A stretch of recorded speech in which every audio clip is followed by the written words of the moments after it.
ஒரு மூல வாக்கு, மத்திம வாக்கு, வைகரை வாக்கு அப்படின்னு சொல்லும் பொழுது இந்த வைகரை வாக்கையே ரெண்டாக பிரிக்கிறார்கள். ஒன்று ஸ்தூல வாக்கு, சூக்கும வாக்குன்னு பிரிப்பாங்க. ஸ்தூலன்னா தெரியறது, சூக்குமன்னா அறியாதது.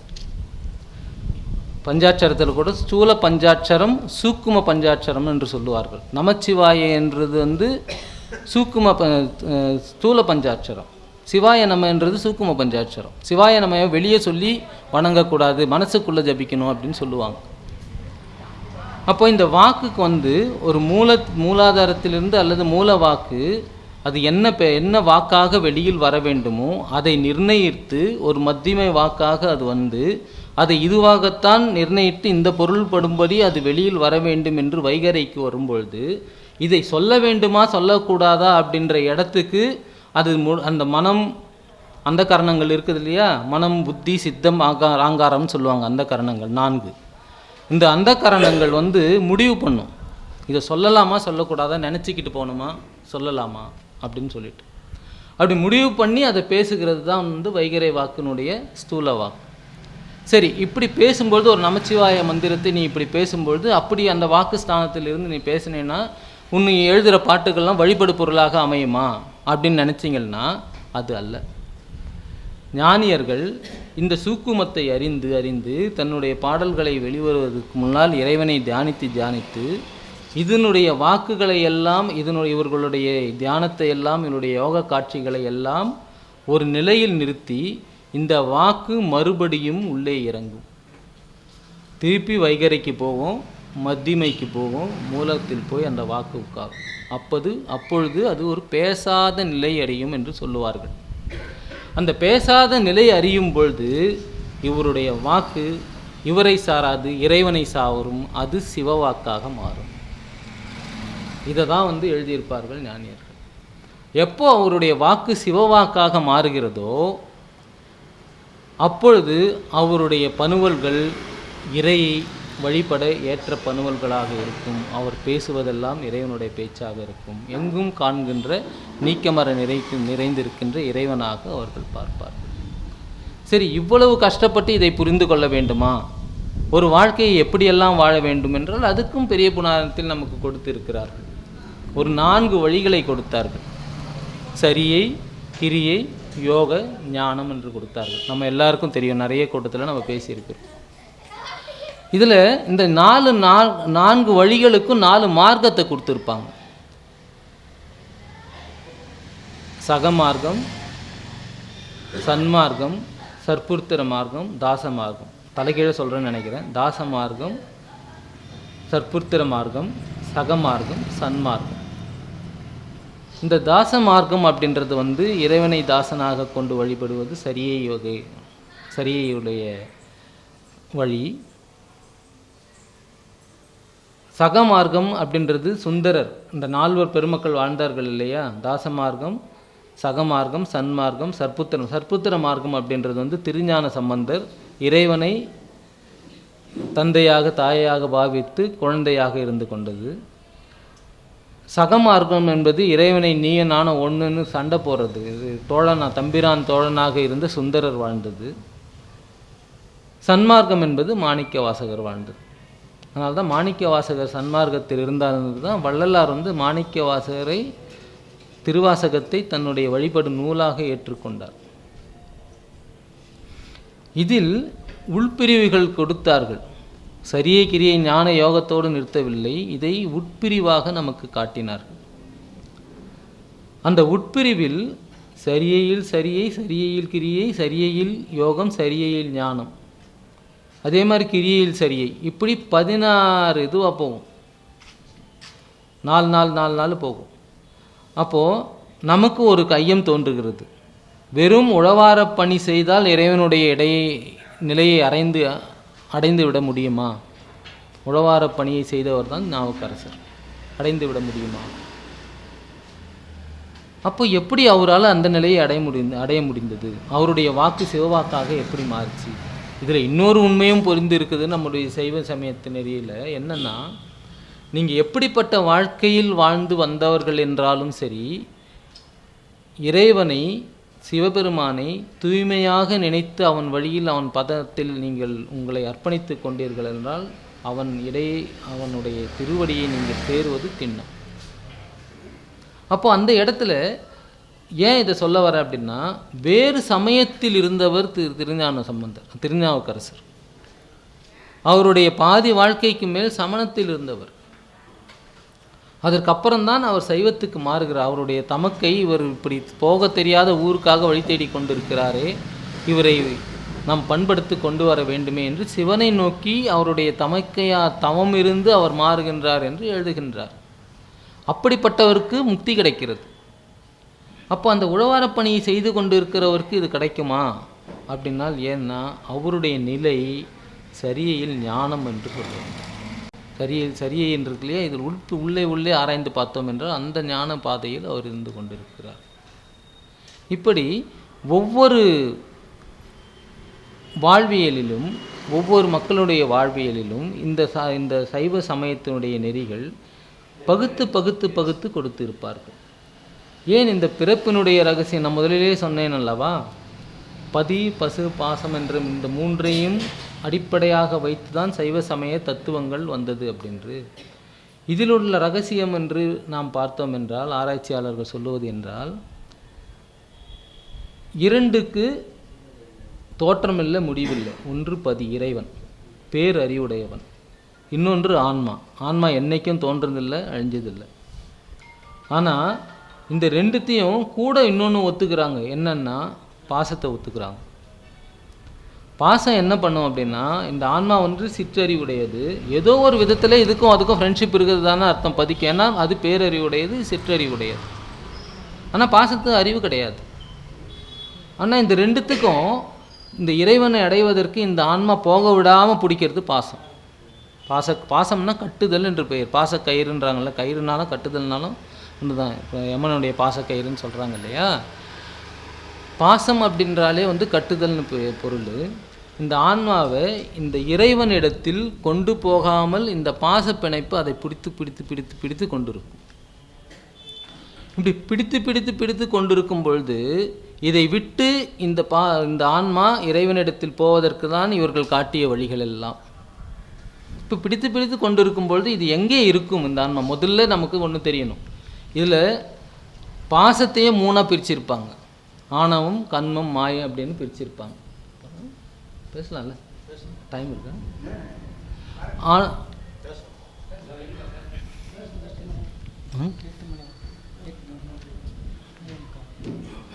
சரி. ஆணவம், கன்மம், மாயின் இந்த பாசத்தை மூணாக பிரிச்சிருப்பாங்க. இந்த இறைவனுடைய இயல்புக்கும் இறைவனுடைய தொடர்புக்கும் ஆன்மாவுக்கும் உள்ளே செயல்பட்டு கொண்டிருக்கிறது அல்லவா, அங்கே அப்படியே இருக்கும். இந்த பாசத்தை ஆன்மா பிடிச்சிக்கும். ஆன்மாவனுடைய இயல்பு என்னன்னா, கெட்டதை சீக்கிரம் பிடிச்சிக்கும். கெட்டதுன்னா அது கெட்டதுன்னு தெரியாது, அதுக்கு என்னன்னு தெரியாது. அது என்ன பண்ணும் அப்படின்னா, இயல்பாகவே பாசத்துக்கு அடிமைப்பட்டு இருக்கும். இப்போ நாமெல்லாம் வாழறோம். இப்போ என் பையன் இங்கே வரான்னா அவன் எப்படி வருவான், இல்லை அவன் என்னுடைய பிள்ளையா, இந்த சத்விசாரத்தை எல்லாம் காலமாக ஒவ்வொன்று, அதாவது இந்த ஜென்மத்தில் நமக்குடைய தந்தையார் இருந்தார், போன ஜென்மத்தில் நமக்கு யார் இருந்தார்களோ, அப்பன் எத்தனை அப்பனோ, அம்மை எத்தனை அம்மையோ அப்படின்னு தாய்மான சுவாமிகள் எழுதுவார். அதனால தான் வள்ளலார் கூட சத்விசாரம் பண்ணுங்க அப்படின்னு சொல்லுவார். உன்னுடைய வாழ்க்கையே, உன்னுடைய பிறப்பை, உன்னுடைய ஆன்மாவை சத்விசாரம் பண்ணி உன்னுடைய வாழ்க்கையை நகர்த்து. அப்போ நீ தெளிய வேண்டும். எப்படி உன் ஆன்மா தெளியும் அப்படின்னா, ஒரு தண்ணியில் பாசி இருக்கும்பொழுது ஒவ்வொரு முறையும் நீ விசாரம் பண்ணும்பொழுது அந்த பாசியை தட்டும்போது அந்த நீர் தெளிந்து தெரிகிறது அல்லவா, அப்படி ஒவ்வொரு முறையும் தெளிந்து காட்டும். ஏன்னா இந்த மனம் விடாது. இந்த மனம் விடவே விடாது. திருப்பி போயிட்டு பாசத்துக்கிட்ட பிடிச்சிக்கும்.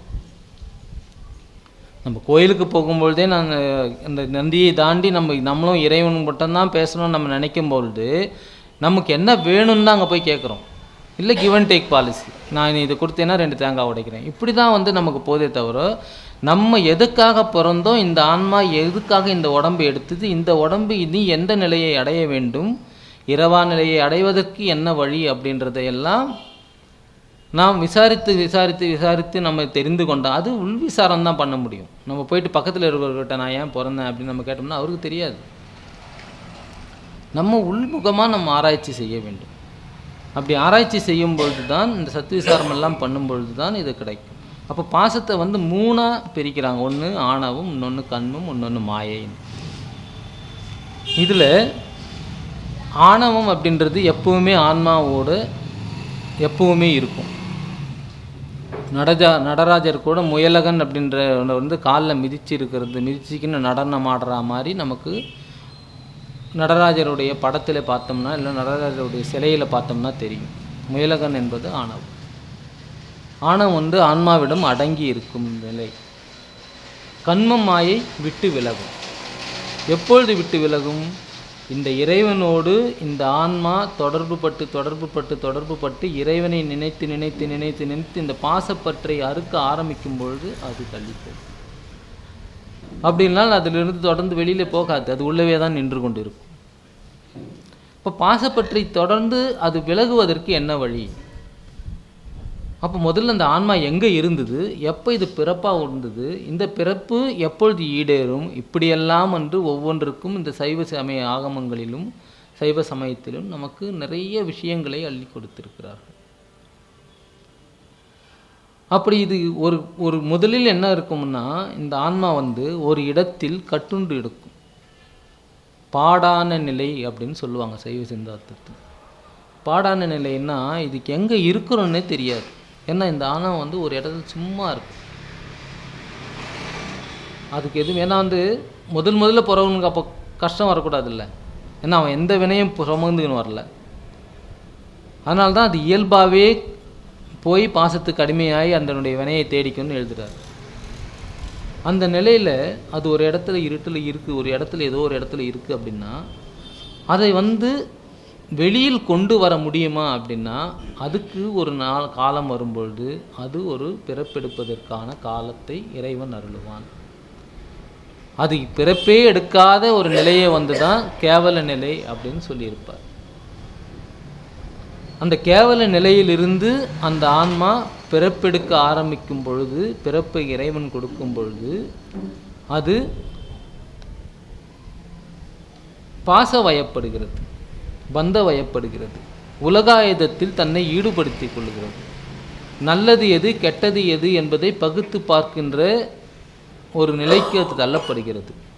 ஏன் இதை கொடுக்கின்றான் என்றால், ஒவ்வொரு ஆன்மாவும் நல்லதையும் கெட்டதையும் பகுத்து ஒரு காலத்தில் தீயதை விட்டு நல்லதை நாடி இறைவனிடத்தில் சேருவது என்பது இறைவனுடைய ஆடம். அப்போ அதுக்கு பிறவி கிடைக்கும்போது சகல நிலை அப்படின்னு சொல்லுவாங்க சைவ சித்தாந்தத்தில்.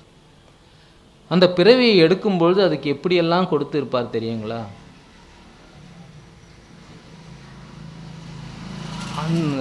காலம், நியதி, கலை, வித்தை, அராகம், புருடன், மாயை. இது வந்து 36 தத்துவத்தில் வரும், சுத்தமயா தத்துவத்தில் வரும். இதை கொடுத்து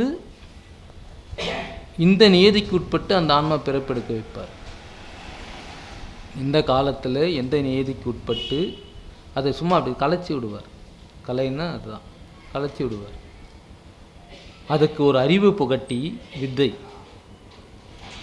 அராகம் ஆசையை புகட்டி, அப்போ தான் அந்த ஆன்மா வந்து இந்த உலகத்தில் எல்லாவற்றிலும் ஆட்பட்டு எது நல்லது கெட்டது பிறந்து தெளியும்.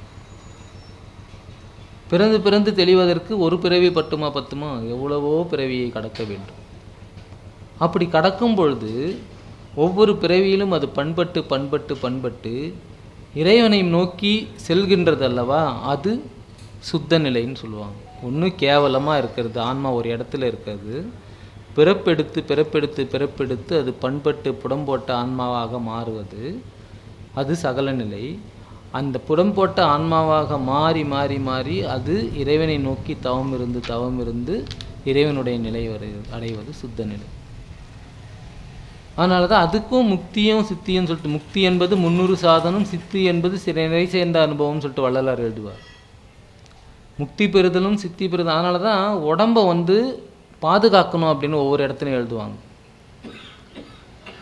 உடம்பை வளர்த்தேன் உயிர் வளர்த்தேனா எழுதுறார் இல்லையா? அப்போ உடம்பை வளர்க்கும் உபாயம் கண்டேன்னு ஒரு இடத்துல எழுதுறார். உடம்பை வளர்க்கும் உபாயம் என்ன? ஏன்னா இந்த ஆன்மா ஈடேறத்துக்கு இந்த உடம்பு தான் கருவி. இந்த கருவி இல்லைன்னா இந்த ஆன்மா ஈடேறுவதற்கான வழியே கிடையாது. திருப்பி அது போய் மேலே உட்காந்துக்கும், இல்லைன்னா இன்னொரு பிறப்பு எடுக்கும். அதுலேயும் நல்வினை தீவினைப்பட்டு ஒவ்வொரு வினையும் இவர் எழுதுவார் நக்கீரர் 4448 மேலாம் வினையை மெலியே கடந்து எழுதுவார். வினையை இவ்வளவு பகுத்து வச்சுருக்காங்க நம்மளுடைய கர்மாவை. அப்போ எவ்வளவோ வினைகள் இருக்கிறது. இப்போ இவ்வளோ வினையை மெலிய கடக்க முடியுமா? அப்போ எவ்வளவு பிறப்பு அது எடுக்க வேண்டும். ஆனால் அப்படி ஒவ்வொரு பிறப்பும் எடுத்து எடுத்து பிறக்கும் பொழுது அது சிவத்தை சாரும். அப்படி சிவத்தை சாருகின்ற நெறிதான் இந்த சைவ நெறி, சைவ ஆகம நெறி. இந்த சைவ நெறியில் இன்னொன்றும் ஒரு முடிவாக சொல்லி முடிக்கின்றேன். இன்னொன்றும் சொல்லுவார்கள். ஒரு ஆன்மா இந்த உடலில் ஒரு காட்சியை காண்கின்றோம் என்று வைத்துக் கொள்ளுங்கள். அந்த காட்சி காணும்பொழுது இந்த கண் வழியாக காணுகின்றோம். இந்த கண்ணுக்கு ஏதாவது தெரியுமா என்றால் இது ஒரு கருவி. இதற்கு எதுவும் தெரியாது. இது பார்க்கும்.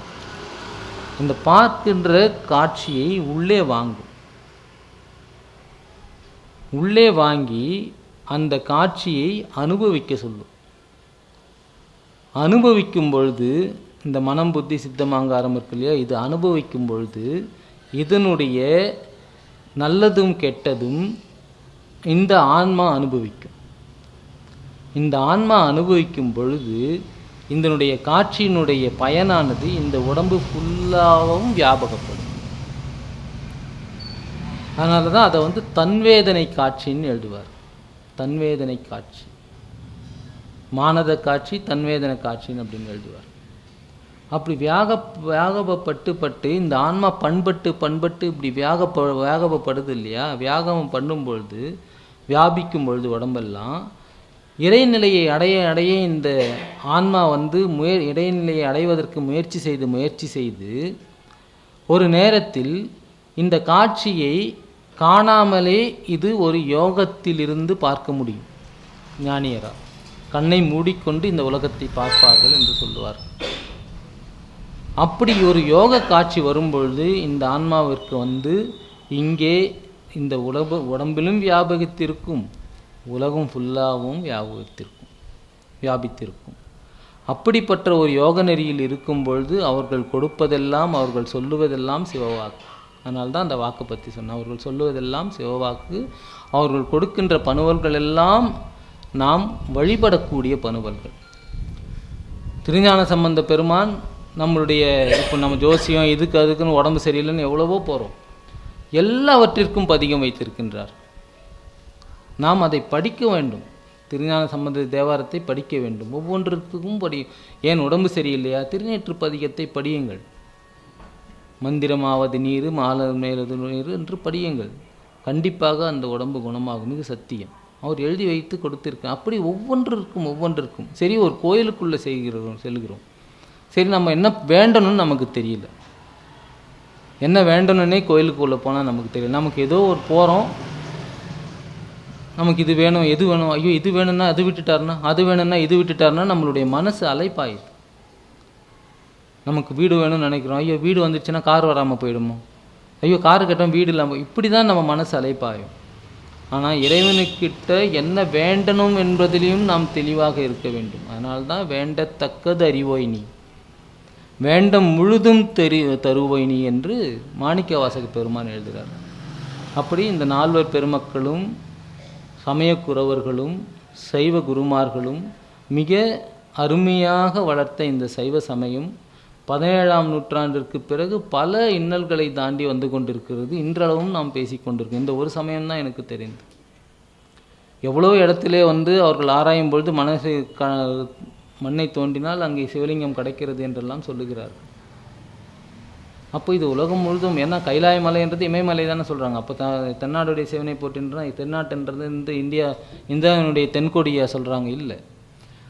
அப்போ இந்த உடம்பில் அது எங்கே இருக்கிறது என்று நாம் அறிய வேண்டும். அதற்கு நம்மளுடைய யோக காட்சி முக்கியம். சரி, இப்படியெல்லாம் எனக்கு தெரியாது, இந்த தத்துவங்கள்லாம் தெரியாது.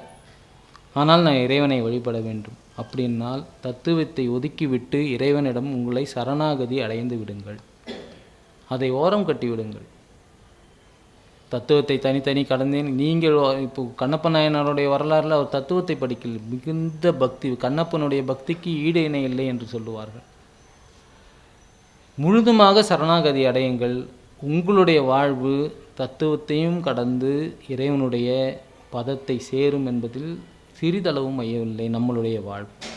ஆனால் நமக்கு இந்த கிடைத்ததற்கரிய இந்த பிறவியை நாமெல்லாம் இப்பொழுது நம்ம இங்கே ஒரு 10-20 பேர் உட்கார்ந்துகிறோம் என்றால், இந்த 20 நான் ஏற்கனவே சொன்னது போல ஆன்மா என்றது கெட்டதை தேடிக்கொண்டிருக்கும். நம்மளுடைய ஆன்மா நல்லதை தேடி தேடி இது போன்ற விபுவித்யா பீடங்களிலும் வள்ளலார் மெய்நெறி சபைகளிலும் செந்தமிழ் சோலைகளிலும் நம்மளை எல்லாம் ஈடுபடுத்தி நம்மளுடைய மொழியையும் நம்மளுடைய பக்தி பணுவல்களையும் சைவ நெறியும் வைணவ நெறியும் வாழ்ந்து நம்மளுடைய சார்ந்திருக்க சமயத்தை வாழ்ந்து நிறைவேற்றுவதற்கு நமக்கு ஒரு வழி கிடைத்திருக்கிறது. இந்த வழியை நாம் சரிவர உபயோகப்படுத்தி அடுத்தடுத்து ஈடேறி நம்மளுடைய காலத்தை விரயம் பண்ணாமல் ஏதோ ஒரு நம்மளுடைய குருமுகமாக நமக்கு கிடைத்த நீதியோ அல்லது இறைவனிடம் கிடைத்த நீதியோ நமக்கு எது கிடைக்குதோ, ஆனால் இறைவன் பார்ப்பட்டு நம்மளுடைய வாழ்க்கையை அவனிடம் ஒப்படைத்து நல்லது கெட்டது அறிந்து நம்மளுடைய ஆன்மாவை இறைவனை நோக்கி செலுத்துவோமே. ஆனால் சைவ நெறியில் சொல்லியிருக்கிறபடி நம்மளுடைய ஆன்மா குறிப்பிட்ட பிறவிக்கு பிறகு நிச்சயமாக இறைவனடி சேரும் என்பதில் எள்ளளவும் ஐயமில்லை. ஆனால் அதை நோக்கி நாம் பயணிக்க வேண்டும். நோக்கி பயணிக்கும் பொழுது மிக பெரிய தடைகள் எல்லாம் வரத்தான் செய்யும். அதையெல்லாம் நாம் பொருட்படுத்தாமல் நாம் பயணிக்க கற்றுக்கொண்டோம் என்றால் நிச்சயமாக இறைவனடி சேர்வது என்பது. அதனால்தான் இறைவனை உலக நிலை முழுதாகி ஆங்காங்குள்ள உயிருக்கு உயிராம் ஒளிதான் ஆகி என்று எழுதுவார் வள்ளல் பெருமான். உலகம் முழுசும் பறந்து அங்கங்கு இருக்கிற பார் உயிர், அந்த உயிருக்குள்ள உயிரான ஒளியா நீ இருக்கிற. அதனால் எல்லா உயிருக்கும் இறைவனுடைய பெருங்கருணை இருக்கிறது, அந்த உயிர் வாழ்வதற்கும் ஈடேறுவதற்கும். அப்படிப்பட்ட பெருங்கருணையுடைய மதத்தில் சமயத்தில் சைவ நெறியில் நாம் வாழ்ந்து நம்முடைய வாழ்வை மேலும் மேலும் இறை அனுபவம் நோக்கி செலுத்தி நம்முடைய வாழ்வை ஈடேற்றுவோம் என்று கூறி, இத்தகைய ஒரு நல்ல வாய்ப்பை எனக்கு அளித்த இந்த வித்யாபீட அன்பர்களுக்கு என்னுடைய சிரம் தாழ்ந்த வணக்கத்தை தெரிவித்து விடைபெறுகிறேன். நன்றி, வணக்கம்.